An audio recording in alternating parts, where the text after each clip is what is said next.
जब परीक्षा के आप नजदीक होते हैं तो सबसे बड़ी समस्या ये रहती है कि आपके ऊपर एक दबाव हावी हो जाता है और आप स्वतंत्र दिमाग से परीक्षा नहीं दे पाते।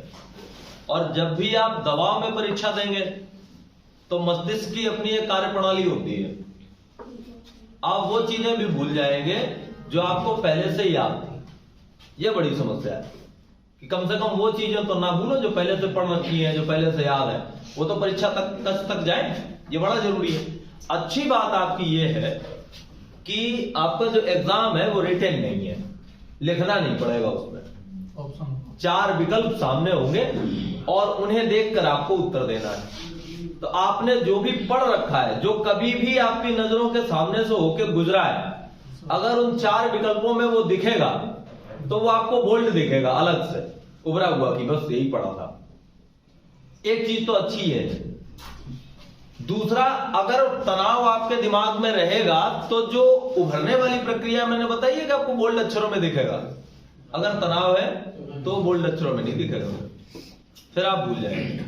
और ऐसा औसतन मान लीजिए 150 प्रश्नों में से 4-5 प्रश्नों के साथ तो हो ही जाएगा। अब 4-5 प्रश्नों के साथ अगर हुआ तो इसका मतलब हुआ 8 से 10 अंकों के साथ ऐसा हो गया। और 8 से 10 अंक बहुत बड़ी बात होती है, क्योंकि परीक्षा में क्वालिफाई होने और डिस्क्वालीफाई होने के बीच में अंतर 1-2 अंकों का ही होता है। 1-2 अंक ऊपर नीचे हुए तो नौकरी मिलेगी या नहीं मिलेगी। और यहां मामला 4 या 5 प्रश्नों का है, मतलब 8 या 10 अंकों का है, तो बहुत बड़ा अंतर है। तो सबसे पहली और आवश्यक चीज ये है कि आप अपने मस्तिष्क को स्थायी रखें और इस समय अन्य प्रकार का कोई भी तनाव या दबाव अपने ऊपर हावी ना होने दें। अन्य प्रकार का मतलब अभी दिमाग में भय आने शुरू होंगे, हो सकता है कुछ के कल से ही आने लगे हो।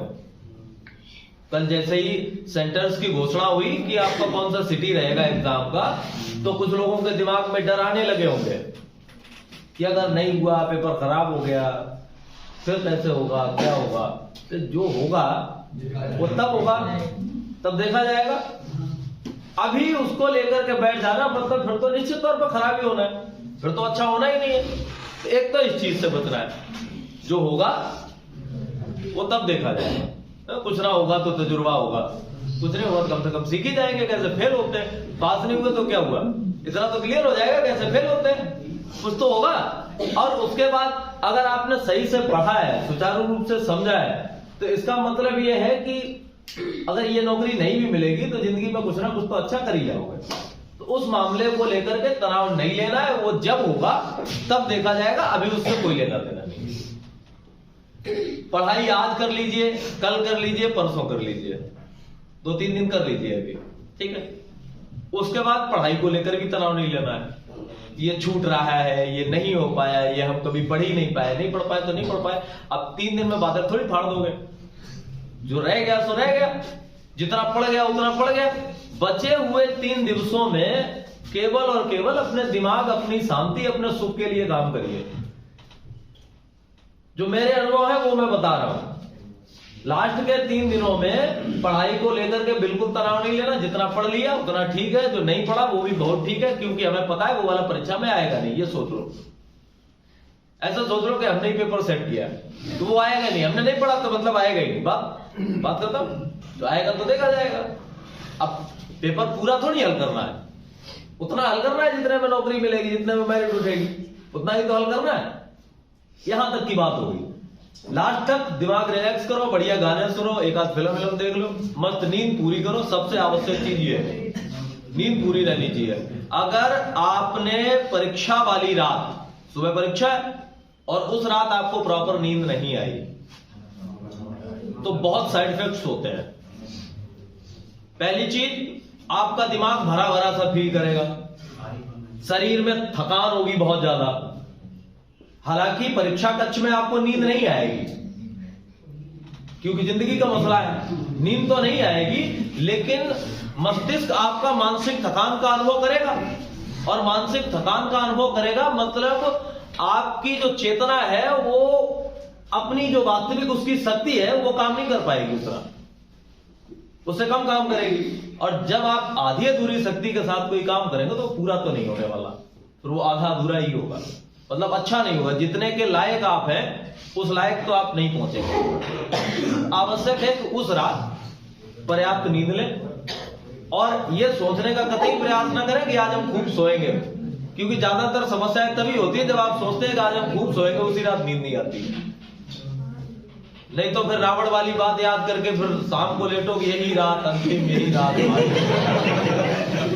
फिर और ज्यादा समस्या हो जाए। सवेरे सवेरे युद्ध थोड़ी होना है कि सामने से कोई आएगा तीर मार देगा, खेल खत्म, यही रात अंतिम, यही रात भारी, नहीं तो कल जीत जाएंगे या हार जाएंगे। उसके बाद बहुत सारे युद्ध है, फिर लड़ेंगे, फिर जीतेंगे।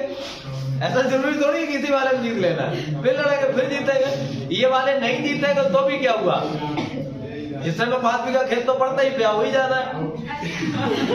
दिक्कत ये भी नहीं है। लड़कियों को कुछ नहीं हो रहा है तो फिर किसी घर में जाकर चूल्हा फूक देंगे। अच्छा, अब चूल्हा भी नहीं फूकना, गैस है तो कोई दिक्कत नहीं है, हो जाए तब भी ठीक है, नहीं हो जाए तब भी ठीक है, तनाव नहीं लेना है। ठीक, अब समझिए जो मैंने लिख रखा है परीक्षा कक्ष की रणनीति, बहुत गौर से समझ लीजिए।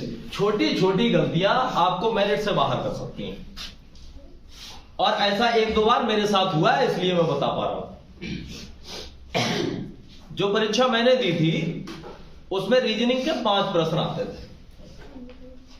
कई वर्षों तक मैंने रीजनिंग पढ़ाई है, तो इतना तो अपने आप पे अनुभव और वो सारी चीजें थी, अपने आप पे भरोसा भी था कि कम से कम रीजनिंग के 5 के तो 5 सही होने चाहिए। मैंने 5 सॉल्व किए, बिल्कुल सही सॉल्व किए, ठीक थे। उनमें से एक को उस जो प्रश्न वाली कॉपी थी वहां से और OMR तक ले जाते बी का सी हो गया। इधर से सोच के चला कि उधर बी काला करना है, और जब वो काला हुआ तो सी काला हो गया। और एक बार काला हुआ फिर कुछ नहीं होगा, हो गया मतलब हो गया, बात खत्म। तो 5 सही होने के बावजूद एक गलत हो गया, 5 सही होने के बावजूद एक गलत हो गया। अब आप इमेजिन करिए कि मैं मेरिट से काफी ऊपर बैठा हुआ था तो बच गया, एक प्रश्न गलत भी हो गया तो कोई खास फर्क नहीं पड़ा। अगर मेरिट के बिल्कुल कहीं आसपास होता, और उस परीक्षा में एक प्रश्न का मतलब था 0.4 नंबर, एक प्रश्न का मतलब था 0.4 नंबर, और मेरिट में तो 0.04 भी प्रभावी होता है, वो तो 0.4 था, 0.4 तो बहुत होता है। अब उस 0.4 से अगर रह गया होता तो वो फिर बी का सी होना बहुत खल जाता। अब वो एक बार हुआ, एक में ही ऐसा हुआ। ये भी संभव है अगर आप बहुत हड़बड़ी में हैं, दिमाग में काफी ज्यादा तनाव है, तो 5-7 प्रश्न भी बी के सी हो सकते हैं, या सी के डी हो सकते हैं, डी का ए हो सकता है। सही हल करने के बाद जब प्रश्न गलत हो जाए, यह सबसे खतरनाक स्थिति होती है। तो OMR भरते समय किसी भी चीज से ज्यादा जरूरी है शांति होना, तसल्ली होना। बहुत देखभाल के एक बार देख लीजिए, फिर एक बार देख लीजिए कि 99वें प्रश्न का बी है, इधर देख लो हाँ बी लगाया है, तो उधर फिर देख के बी लगाओ। सबसे आवश्यक चीज है कि OMR भरते समय तसल्ली से भरिए, बहुत आसानी के साथ। अब ये तो स्थिति है प्रश्नों की, वहां तो एक प्रश्न ही गलत होगा। अगर आपने रोल नंबर गलत भर दिया फिर तो खेल ही खत्म हो गया, फिर बचे ही क्या है। रोल नंबर गलत हो गया तो कॉपी चेक होगी, किसके नाम होगी, कहां होगी, कैसी होगी, क्या पता। तो जो आपकी डिटेल्स हैं, आपका रोल नंबर है और जो भी डिटेल्स हैं वो एकदम एक्यूरेट होनी चाहिए। प्रश्न आप जितने हल कर रहे हैं उनके सही उत्तर वहां तक आपको पहुंचाने हैं, सही से आपको वहां हल करना है। तो अब 2 तरीके होते हैं OMR भरने के। एक तरीका ये होता है कि आप पूरा का पूरा पेपर सॉल्व कर लें, सॉल्व करने के बाद OMR रखें और एक तरफ से देख देख के बढ़ते हुए चले जाएं। एक तरीका होता है कि एक प्रश्न करें, एक प्रश्न भर लें, दूसरा प्रश्न करें, दूसरा प्रश्न भर लें, तुरंत के तुरंत करते चले जाएं। दोनों तरीकों के अपने अपने अच्छे कार्य भी हैं और अपने अपने दोनों के साइड इफेक्ट्स भी हैं। जो बात पहले जो तरीका मैंने बताया कि आप लास्ट में भरें, उस तरीके के साइड इफेक्ट समझ लीजिए। इफेक्ट तो बढ़िया बात है, वो है तो बने रहेंगे। साइड इफेक्ट क्या है? पहला तो साइड इफेक्ट ये है कि अगर आपने समय का सही आंकड़ा नहीं लगा पाया और आपने अंतिम 5 मिनट OMR भरने के लिए छोड़े, उन 5 मिनट में आप आधे प्रश्नों की ही उत्तर भर पाए और जो कक्ष निरीक्षक था उसके बाद OMR छीन के ले गया। प्रश्न तो सारे हल किए थे, 150 के 150 सही थे। हम चाणक्य के नाती थे लेकिन चाणक्य के नाती सही से टाइम का मैनेजमेंट नहीं कर पाए, तो सही करने के बाद भी आप OMR में नहीं भर पाए। और जब आप OMR में नहीं भर पाए, जिसका मतलब फिर तो आप चाणक्य के नाती तो हुए नहीं, फिर बेकार हो गया। एक ये। दूसरा, जब आप इकट्ठा भर रहे हैं, धोखे से एक नंबर ऊपर नीचे हो गया, 99 का या 50वें का A था और वो 49वें में A हुआ, तो उसके आगे फिर पूरी लाइन चली गई, नंबर B वाले का C, C वाले का D, वो करता हुआ चला जाएगा। तो अभी तक तो एक प्रश्न गलत होने की संभावना थी और अभी पूरी लाइन चली जाएगी। जब अगली लाइन में जाओगे फिर 30 प्रश्न करने के बाद फिर याद आएगा कि ये ऊपर नीचे कैसे हो रहा है, इसका तो B था ही नहीं, फिर वो बड़ी समस्या आएगी। तो 2 गलतियां वहां हो सकती हैं ऐसी स्थिति में जब आप OMR लास्ट में भरेंगे। अब यदि आप साथ साथ भरेंगे तो टाइम मैनेजमेंट की समस्या होगी, समस्या ये भी है। तो अब आप क्या तरीका अपनाते हैं परीक्षाओं में? कितने लोग ऐसे हैं जो बाद में भरना पसंद करते हैं कि बाद में ही ठीक है, कितने लोग भरते हैं बाद में, और कितने लोग ऐसे हैं जो साथ ही साथ भरते चले जाते हैं, और बाकी जिन्होंने हाथ नहीं उठाए वो ऐसे हैं कि हम भरते ही नहीं हैं। भाई दो कंडीशन है, दोनों कंडीशन में किसी में भी हाथ नहीं उठाया तो इसका मतलब क्या माना जाए? आप समझ लीजिए थोड़ा। अब एक और बेहतरीन तरीका है, जो सबसे सही है, दोनों में होने वाली गलतियों की संभावनाएं उस तरीके में थोड़ी और कम हो जाती है। वो तरीका ये है कि आप जो उनके खंड हैं, खंड वाइज हल कर लीजिए, खंड वाइज, और फिर प्रॉपर्ली एक एक, ये मत भरिए कि उधर से क्लियर कर लिया 1 से 5 ABCDE ऐसे करके भरते हैं तो गलती हो जाएगी। पहले का A ऐसे देख के भरो जाके, दूसरे का B इस तरह से भरिए, एक एक को देख के, यानी कि 5 इकट्ठे पढ़ रहे कि ADBD और फिर ADBD कर दे उसको। ADBD कहीं बीड़ी में माचिस लग गई तो कुछ नहीं बचने वाला। तो बहुत आवश्यक है, सबसे आसान और सही तरीका है आप एक खंड कर ले। हिंदी कर ली आपने, हिंदी हो गई, भर लीजिए उसको। गणित कर लिया आपने, गणित को भर लीजिए। रीजनिंग हो गई, रीजनिंग को भर लीजिए। इस तरह से भरिए, वो भी एक एक प्रश्न को देखते हुए, एक एक को देखते हुए, पूरा इकट्ठा नहीं, 4 या 3 या 5 इस तरह से नहीं। इस तरह से करेंगे तो गलती होने की संभावना बढ़ेगी, तो बड़ा आवश्यक है। अच्छा, हमने प्रश्न कर नहीं पाया, ये बुरी बात नहीं है, हमने प्रश्न सही किया और सही करके फिर हम OMR तक ले जाते गलत कर गए, ये ज्यादा खराब बात है। मतलब यहां पे तो फिर वही दुर्भाग्य वाली बात होगी। और दुर्भाग्य भी क्या कहेंगे, गलती तो खुद की थी, फिर क्या तो दुर्भाग्य। एक चीज ये होगी, एक चीज और समझ लीजिए, भरने का तरीका खंड वाइज भर लीजिए। दूसरा, प्रश्नों को हल करने का तरीका।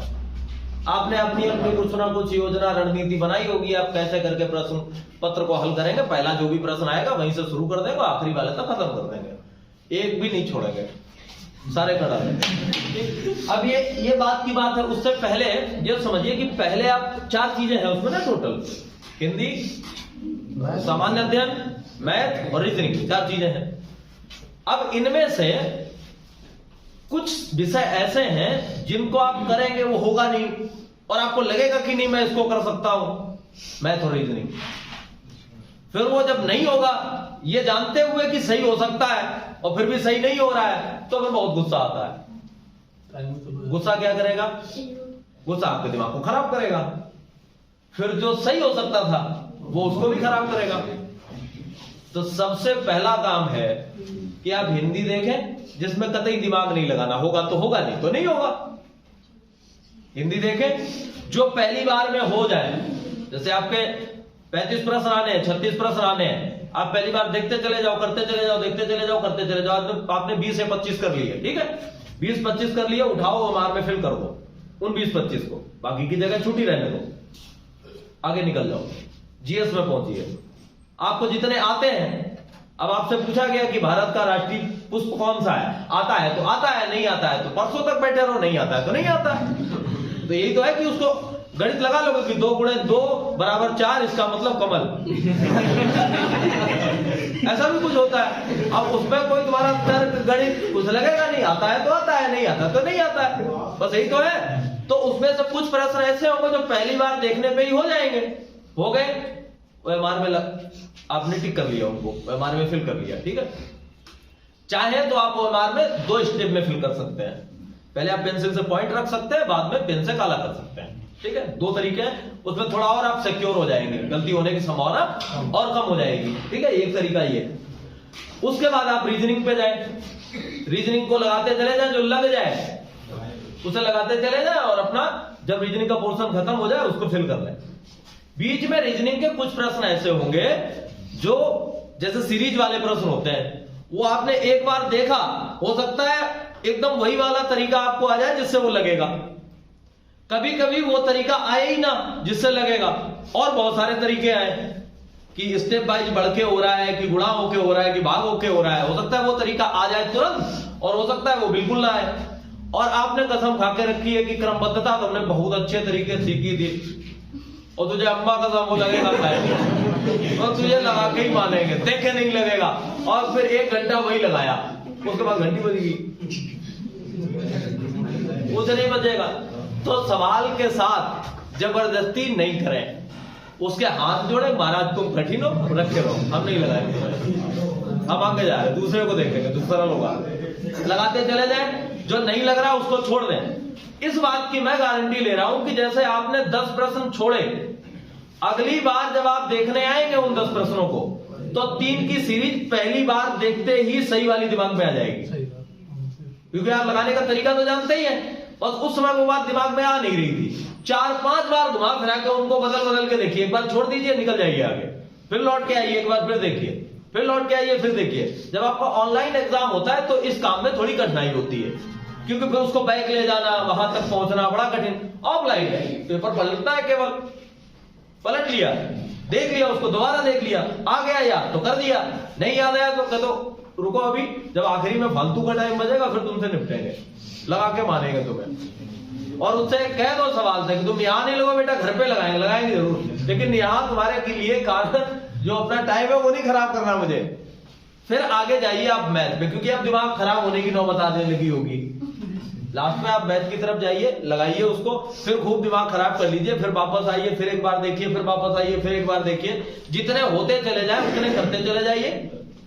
अब आप ये समझिए कि पहली बार में यदि आपने 90 प्रश्न किए फुल एक्यूरेसी के साथ, आपको लग रहा था कि ये सारे सही है, इसमें से भी कुछ गलत जाएंगे, और जो पहली बार का स्कोर होगा वही रियल स्कोर होगा, वही आपका बेहतरीन स्कोर होगा। फिर दोबारा में तो फिर कचरा पूड़ियां निकलने लगती हैं, पहली बार तो सब छन के आती है, बढ़िया थी, तो पहली बार वाला स्कोर ही आपका रियल स्कोर होगा, जिसमें एक्यूरेसी ज्यादा होगी, गलत होने की संभावनाएं कम रहेगी, क्योंकि वो आपने कॉन्फिडेंस से की होगी कि ये तो आता ही है, तो पहली बार में ही करते चलो, तो निश्चित ही सही है, ठीक। ये तो हो गया पेपर को हल करने का तरीका। अब एक चीज और समझिए, ये जो परीक्षा है वो है नकारात्मक मूल्यांकन की परीक्षा, निगेटिव मार्किंग। तो अब आपको क्या करना है, निगेटिव मार्किंग को लेकर बहुत सारे लोगों के दिमाग में हुआ चल रहा होगा, हुआ ये चल रहा होगा कि जो नहीं आते उनको छूना ही नहीं है, केवल वही करने हैं जो हमें आते हैं। पेपर आया 150 प्रश्नों का, आपको 80 आते हैं और 80-70 नहीं आते हैं, तो आप 80 करके घर वापस आ जाएंगे, तो फिर वापस ही आ जाएंगे, क्योंकि इतने बड़े कालिदास भी नहीं है, और कोई इतना बड़ा कालिदास नहीं है कि 80 हल करे 80 सही हो जाए, कुछ तो गलत आएंगे। तो किसी व्यक्ति के 150 में से 140 सही हो सकते हैं, लेकिन कुछ गलत भी होंगे। ये नहीं कि वो 140 करे 140 सही, 10 ना करे तो नहीं सही। ऐसी स्थिति नहीं हो सकती। जो आप करेंगे उसमें से भी गलत होने निश्चित तौर पे। हाँ, कॉन्फिडेंस ज्यादा है, आपको वाकई में लगता है कि आपको आते हैं, तो उसमें 1 2 4 गलत होंगे, लेकिन गलत पक्का होंगे। 80 में 80 सही नहीं होंगे, 4 6 तो गलत होंगे।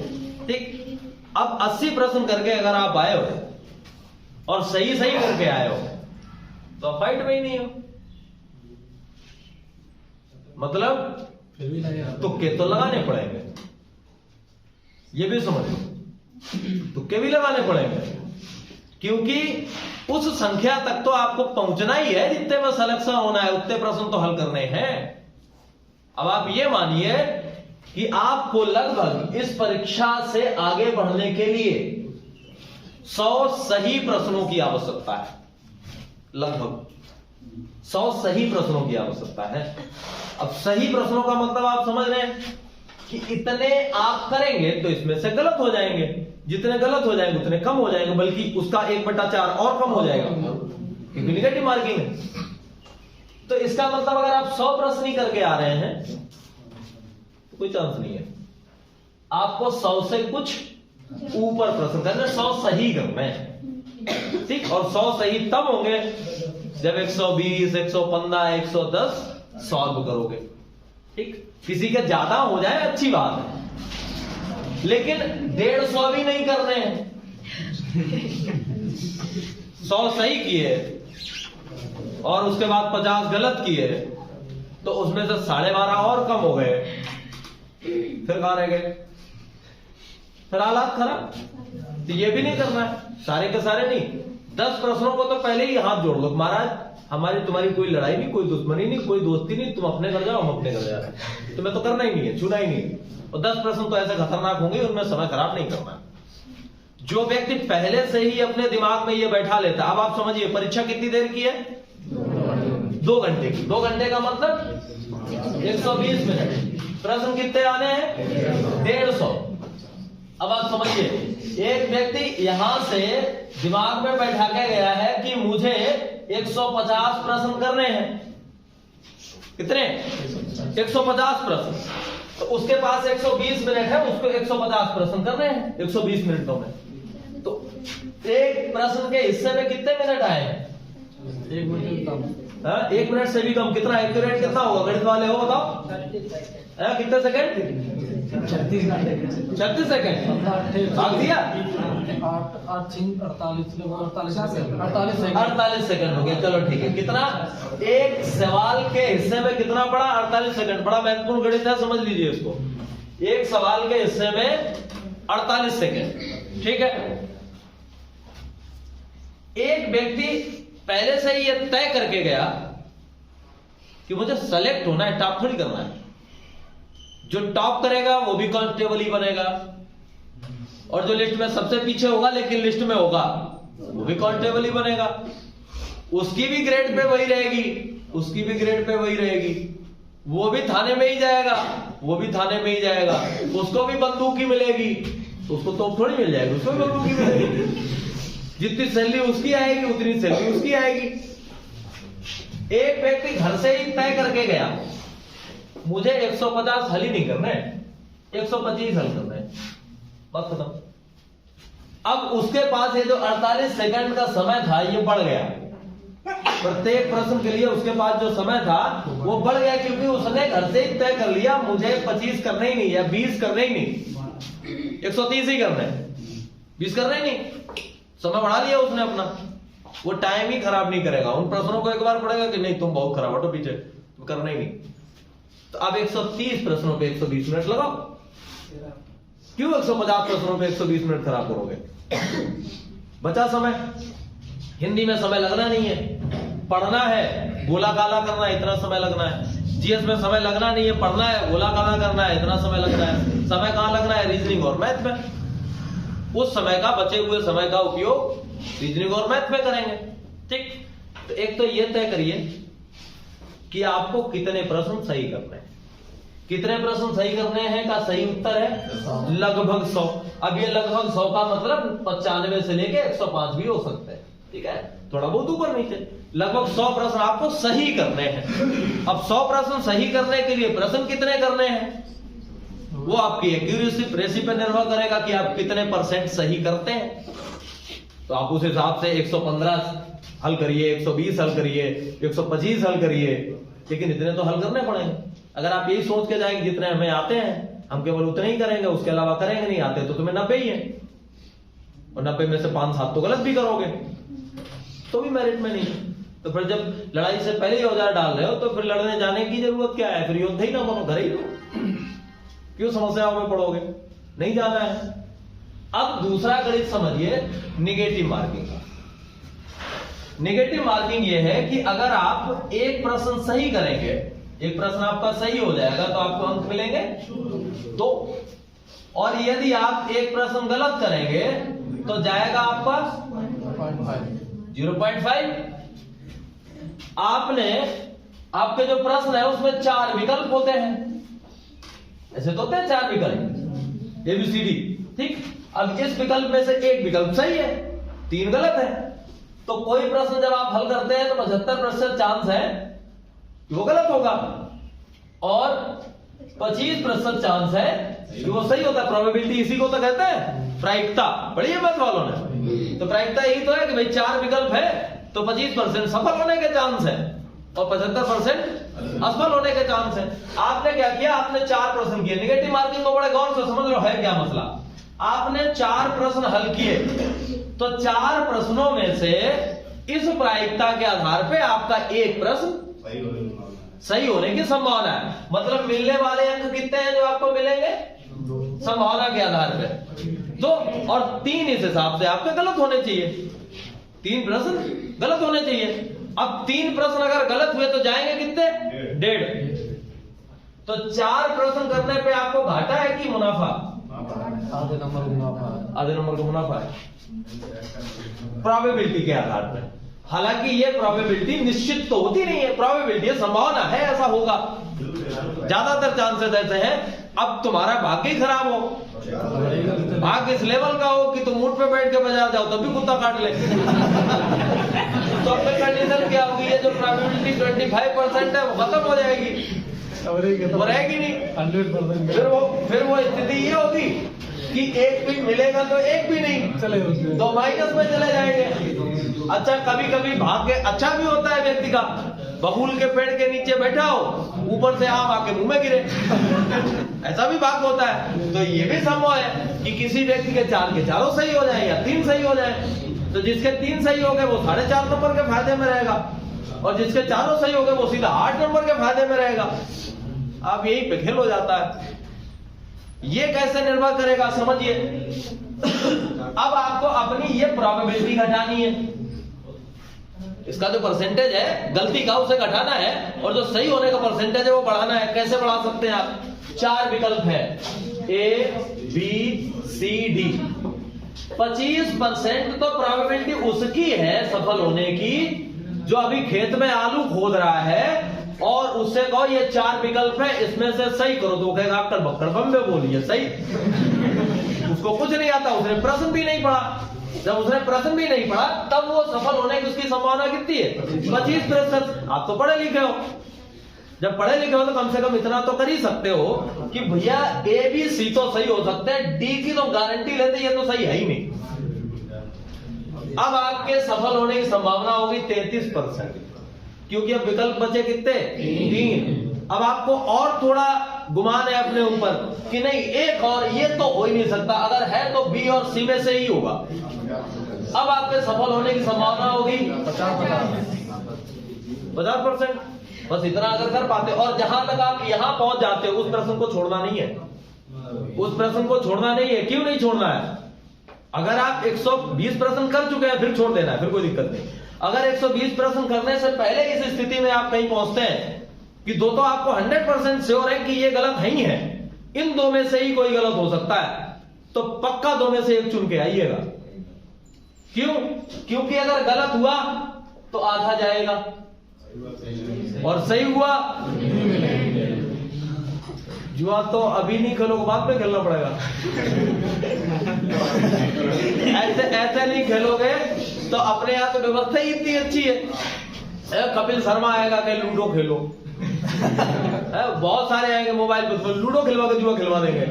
या फिर थोड़े दिनों के बाद IPL शुरू हो जाएगा, तुम ड्रीम 11 पे टीम बना लोगे, जुआ तो तुम्हें खेलना ही है, ये वाला खेल लो तो हो सकता है कि और खेलने की जरूरत न पड़े।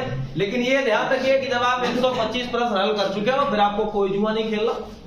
यदि 125 होते नहीं दिख रहे हैं तो उन सारे प्रश्नों को सॉल्व करके आना है जिनमें आप 50-50 के आंकड़े पे पहुंच गए हो। आपको लग रहा हो कि 2 विकल्प तो गलत ही है, इन 2 में से कोई सही हो सकता है, तो उन 2 में से जो भी आपने एक बार पढ़ रखा है, पहले कभी देखा है किताब में लिखा हुआ है या क्लास में, उसको सही कर दो। ये एक तरीका होता है। ये तुक्का लगाने का रामबाण है तरीका, इस तुक्के लगाए जाते हैं, यही तुक्के लगाए जाते हैं। और एक बात और समझो, जो ज्यादा दिमाग लगाता है उसका तुक्का नहीं लगता। बड़ी महत्वपूर्ण बात ये भी है, जो ज्यादा दिमाग लगाएगा उसका तुक्का नहीं लगेगा।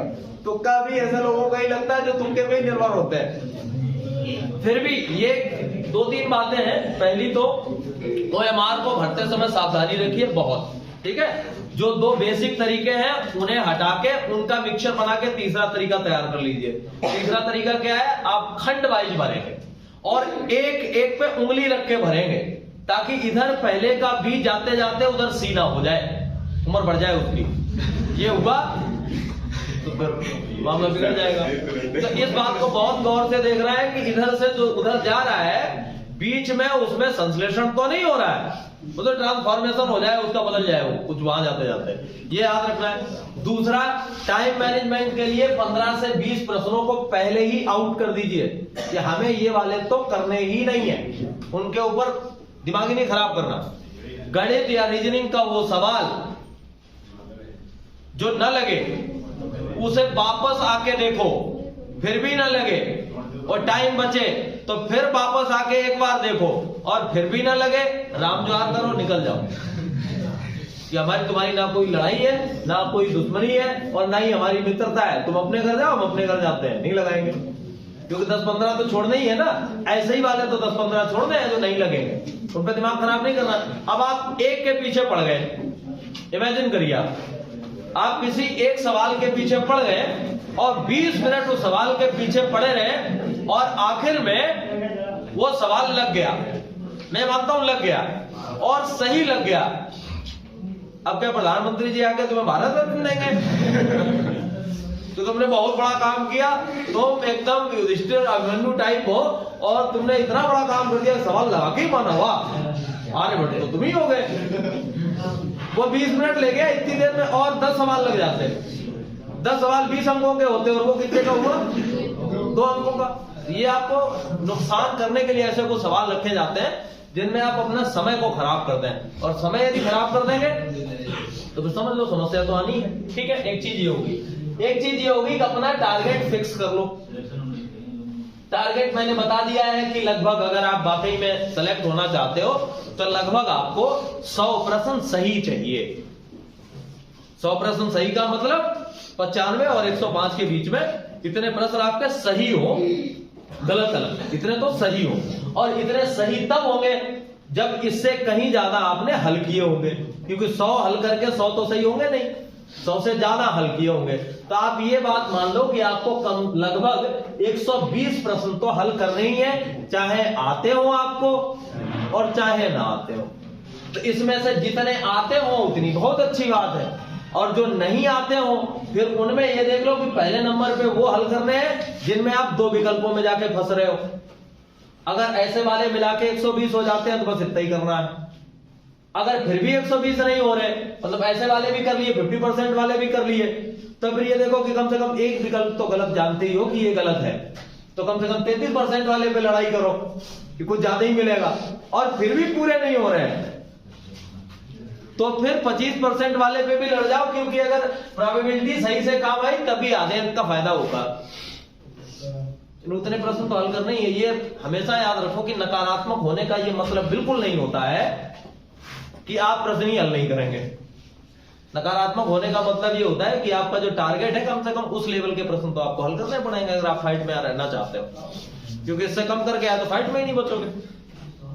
तो ये तो थी मुख्य बातें जो परीक्षा कक्ष में आपको ध्यान रखनी है। स्ट्रेस दूर रखना है, पिछली शाम को प्रॉपर सोना है, ठीक। हो सके तो जो मनोरंजन की व्यवस्था है रील वील देख लेना, लेकिन ज्यादा वैसी वाली मत देखना कि कल जाके ये फाड़ देंगे, कमरा फाड़ देंगे, पन्ना फाड़ देंगे, तो फिर मामला ज्यादा खराब हो जाएगा। ठीक, कुछ हल्का फुल्का देख लेना। हल्का फुल्का देखने का मतलब ऐसा जो आपको प्रसन्न चित्त कर दे, प्रफुल्लित कर दे, आप खुश हो जाएं, बस वो बड़ा महत्वपूर्ण होता है। जब आपका दिमाग हल्का होता है तो बहुत सारी वो चीजें जो आपके दिमाग में नहीं आ रही थी आ जाती हैं। कभी कभी क्या होता है, जब आप तनाव में होते हैं तो कोई व्यक्ति आपके सामने आ जाए, आपको चेहरा याद आता है उसका कि इसको मैंने वहां देखा था और इसने मुझे नाम भी बताया था, लेकिन आपको नाम नहीं याद आता। फिर जब आप वापस घर पहुंच जाते हैं, पानी वानी पी के लेट जाते हैं, अरे वो तो दिनेश था, तब याद आता है। तो ऐसे ही तब भी होगा, परीक्षा में भी यही होगा। तो क्या है, एक शायद मैंने कहानी बताई थी, हमारे एक मित्र थे, ग्रुप डी का एग्जाम देके आए।